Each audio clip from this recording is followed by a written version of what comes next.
എടാ നീ ഇന്ന് പോവണ്ടട്ടാ, നാളെ ഒരു യുദ്ധമുണ്ട്. നീ പോയാലും എന്തായാലും ജയിക്കാൻ പോണെന്നില്ല. പിന്നെ എന്തിനാ ഇവിടെ കിടക്ക്, നമുക്ക് രാത്രി ലുഡോ ഒക്കെ കളിച്ച് ചുമ്മാ വൈബാക്കാന്നേ. നിക്കട്ടാ. അല്ല, യുദ്ധം ഉള്ളതുകൊണ്ടാണ്. ഞാനൊക്കെ എത്ര യുദ്ധത്തിന് തോറ്റേക്കണ്, എനിക്കൊന്നും സീനില്ല. നമുക്കൊരു ഡെലൂലും വരൂല, തേങ്ങയും വരൂല. ശരിയാ. ഡെലൂലുവാ? അതെ, ഡെലൂലുവാ. നിനക്ക് നാളെ യുദ്ധം ഉണ്ടെന്നല്ലേ പറഞ്ഞ, പൊക്കോട്ടാ, കുഴപ്പമില്ല. ഞാൻ പോണില്ല. പോണില്ലേ? ഇന്ന് ലുഡോ കളിക്കാനൊരു മൂടില്ല, അതാ. മോനെ സുനിക്കുട്ട, ഇന്ന് അപ്പാപ്പനുണ്ട് ലുഡോ കളിക്കാൻ, എന്നെ കൂട്ടോ? പിന്നെ കൂട്ടാലോ. അപ്പാപ്പന് സന്തോഷായി മോനെ. ആറ്റുനോട്ടൊരു ഡെലൂല് വന്നിട്ട് ഇങ്ങനെയല്ലോ ദൈവമേ. എനിക്ക് താമസിക്കാൻ ഒരു ചെറിയ വീട് വേണം. എൻ്റെ വീട്ടിൽ താമസിച്ചോ? എൻ്റെ അണ്ണി ഡബിൾ കോട്ടാ, എനിക്ക് കുഴപ്പമില്ല. ഇവിടെ വേണ്ട ഡെലൂല് മോളെ, അപ്പാപ്പന്റെ കൂടെ പോരാ, അവിടെ നല്ല സൗകര്യമൊക്കെ ഉണ്ട് കേട്ടോ. അല്ലെങ്കിൽ കട്ടിലിന്ന് എനിക്കൂലാത്തതാ. വാക്കറില്ലാതെ നടക്കോലില്ലാത്ത വല്യപ്പൻ ഇപ്പൊ ഡെലൂലിനെ കണ്ടപ്പോണ്ടല്ല, ജോണി വാക്കറെ പോലെയല്ലേ വന്നേക്കണേ. എനിക്ക് വലിയ പ്രായമൊന്നുമില്ല. ഞാൻ ഈ യുദ്ധമൊക്കെ നിർത്തി ഇവിടെ തന്നെ നിന്നാലോ എന്ന് ആലോചിക്കായിരുന്നു. വല്യപ്പനൊക്കെ എന്തിന്റെ സുഖം എനിക്ക് മനസ്സിലായിട്ടാ. ചേട്ടൻ ലുഡോ കളിക്കണ്ടേ? ചേട്ടൻ ലുഡോ കളിക്കാൻ നിർബന്ധിച്ചുകൊണ്ടല്ലേ ഞാൻ യുദ്ധം വരെ മാറ്റി വെച്ചിട്ട് ഇവിടെ നിൽക്കണേ. ഡെലൂരിനെ കണ്ടിട്ടൊന്നല്ല. ഓ, അന്നൊരു ദിവസം നിന്നെ ലുഡോ കളിക്കാൻ വിളിച്ചപ്പോൾ നീ എന്താ എന്നോട് കാണിച്ചേ? നീ മുണ്ടോക്കി കാണിച്ചെന്നെ. എന്നിട്ട് ഇപ്പൊ രണ്ടുപേരും ലുഡോ കളിക്കാൻ വേണ്ടി വന്നേക്കാ. ഡെലൂലിനെ കണ്ടപ്പോ രണ്ടുപേരും ഇപ്പൊ ഇവിടുന്ന് ഇറങ്ങി പൊക്കോ. ഒരു ഡെലൂല് വന്നപ്പോ നീ അപ്പാപ്പനെ തള്ളി പറയാലേ. ഈ കാലത്തിൽ പുള്ളി ഇങ്ങനെയാണ്. ഈ പണ്ടത്തെ കാലത്ത് എന്തായിരുന്നു ദൈവമേ. നിന്നെയൊക്കെ എന്തോ എടുത്തുകൊണ്ടിരുന്നിട്ടുണ്ട് ഞാൻ, അതൊന്നും മറക്കല്ലേ നീ. വല്യപ്പ അല്ലെങ്കിൽ എന്ത് പറഞ്ഞു കഴിഞ്ഞാലും അവസാനം ഈ കാര്യമല്ല പറയണേ. എന്ത് പറഞ്ഞു കഴിഞ്ഞാലും പറയും അവസാനം നിന്നെ കയ്യിലിട്ട് തെളിച്ചുകൊണ്ട് നടന്നു പറയും.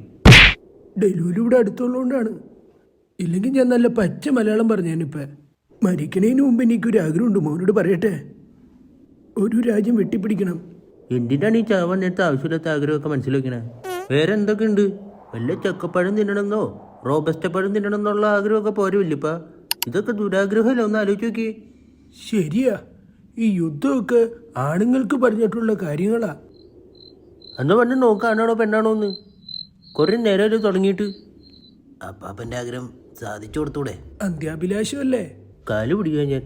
ദൈവത്തോർത്ത് ഇമ്മാതിരി അന്ത്യാഭിലാഷിയിട്ട് എൻ്റെ അടുത്തിട്ട് വരില്ല പ്ലീസ്. ജീവിച്ചു പൊക്കോട്ടെ ഞാൻ. എന്റെ മോൻ ഇത്ര ഭീരുവാന്ന് ഓർത്തില്ല ഞാൻ. ചോട്ടാ ഭീം കാർട്ടൂണിലെ രാജാവ് നിന്റെ അത്രയും കിഴങ്ങനല്ല. അതെന്തു വർത്താനം വല്യപ്പ പറഞ്ഞേ? ഉള്ള കാര്യം പറഞ്ഞതാ ഞാൻ. നിവിൻ പോളിനെ പോലത്തെ ഒരാളെ കിട്ടുമെന്നാണ് ഓർത്തെ. പ്രാർത്ഥിച്ച പോലെ തന്നെ കിട്ടിയില്ലേ? ഇതിപ്പോ പഴംപോളി പോലെയുണ്ട്. അതും എക്സ്പയർ ആയത്. ഞാൻ ടോയിനോനെ പോലെ ഇരിക്കണമെന്നാണ് എല്ലാവരും പറയാറ്. കൊച്ചു ചിലപ്പോൾ ടോയിനോനെ കണ്ടിട്ടുണ്ടാവില്ല, അതായിരിക്കും. ഇത് ടോവിനെ കേട്ട ചങ്കുപൊട്ടി മരിക്കും കേട്ടോ. സ്ട്രെയിറ്റ് ചെയ്ത് ഷാറൂഖ് ഖാൻ ഇവിടെ ഉണ്ടായിരുന്നു, നോക്കട്ടെ. വാ, നമുക്കൊരു ലുഡോ കളിക്കാം, വാ. എനിക്ക് ലുഡോ കളിക്കാൻ അറിയില്ല. ഡെലൂനും ഇല്ലെങ്കിൽ അപ്പാപ്പനും ഇല്ല കളിക്കാൻ. നമുക്കന്നൊരു കാര്യം ചെയ്യാം, കള്ളനും പോലീസും കളിച്ചാലോ? അതാകുമ്പോ അടിപൊളിയായിരിക്കും. ആസ്ഥാന കള്ളൻ നമ്മുടെ മുമ്പിൽ തന്നെ ഉണ്ടല്ലോ. അത് ചെറ്റ വർത്താനം പറയരുതട്ടാ, വല്യപ്പനാന്ന് നോക്കൂലേ ഞാൻ. തർക്കുത്തരം പറയാണോ നീ? വല്യപ്പ പണ്ട് നമ്മൾ രണ്ടുപേരും ഒളിച്ചുകളി കളിച്ചത് ഓർക്കണ്ട. വല്യപ്പൻ പോയി ഒളിക്കാന്ന് പറഞ്ഞിട്ട് നേരെ വീട്ടിൽ പോയി. ഞാൻ 4 ദിവസം വല്യപ്പനെ തപ്പി ഞാൻ ഏതൊക്കെ കാട്ടിക്കൂടെ നടന്നു എന്നറിയോ? പണ്ട് ഞങ്ങൾ 2 പേര് വെച്ച് കള്ളനും പോലീസും കളിച്ചിട്ടുണ്ട്. അതൊക്കെ ഒരു കാലമല്ല മോനെ. അത് പെട്ടെന്ന് അമ്മയ്ക്ക് റേഷൻ കടയിൽ പോകാൻ പറഞ്ഞപ്പോ ആ കൂടെ അങ്ങ് പോയി. പിന്നെ നിന്റെ കൂടെ കളിച്ച കാര്യം ഞാനങ്ങ് മറന്നുപോയി. വല്യപ്പൻ്റെ അടുത്ത് വല്യപ്പനെ കാണാത്ത കാര്യം പറയാൻ ചെന്നപ്പോ ആളവിടെ നിന്ന് ചോറുണ്ടോണ്ടിരിക്കണ്. ഞാൻ 3 ദിവസമായി ചോറിനിട്ട്, അതറിയാമോ? അടിപൊളി. എന്നിട്ട് എന്ത് പറ്റി? എന്നിട്ട് ആ പ്ലേറ്റിൽ ഒരു മീൻ വറുത്ത് നീ എടുത്തില്ലേ? ഞാൻ പച്ചച്ചോറ് ഇടേണ്ട വന്നില്ലേ? എന്നാ നമുക്ക് കള്ളനും പോലീസും കളിക്കാം. എല്ലാം ഡെലൂലു കുട്ടിയുടെ ഇഷ്ടം.